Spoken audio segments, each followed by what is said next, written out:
আসসালামু আলাইকুম রহমতুল্লাহ। আমরা 3 দফা দাবি নিয়ে আজকে স্বরাষ্ট্র মন্ত্রণালয় ঘেরাও করেছি। ইতিমধ্যে আমাদের একটি মিটিং হয়েছে। আমরা আমাদের দাবিগুলো আপনাদের সামনে উত্থাপন করছি। আমাদের 1 নম্বর দাবি, আমাদের ভাই উসমান হাদির উপর গুলিবর্ষণের সঙ্গে জড়িত প্রত্যক্ষ হামলাকারী, পরিকল্পনাকারী ও সহায়তাকারী সকল সন্ত্রাসীদেরকে গ্রেপ্তার করতে হবে। গোয়েন্দা সংস্থা সহ রাষ্ট্রের সকল সংশ্লিষ্ট অর্গানকে দ্রুত জবাবদিহির আওতায় নিয়ে আসতে হবে এবং যাদের গাফলতি প্রমাণিত হবে তাদের বিচারের মুখোমুখি করতে হবে। একই সঙ্গে যারা এই হামলাকে সমর্থন জুগিয়েছে, হাদি ভাই এবং জুলাই বিপ্লবীদের হত্যাযোগ্য করে তুলেছে, সেই কালচারাল ফেসিস্টদেরকে সামাজিকভাবে বয়কট করতে হবে।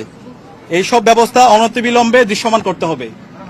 2 নম্বর দাবি, আগামী 48 ঘন্টার মধ্যে নিষিদ্ধ লীগের বিরুদ্ধে এলাকাভিত্তিক চিরুনি অভিযান শুরু করতে হবে।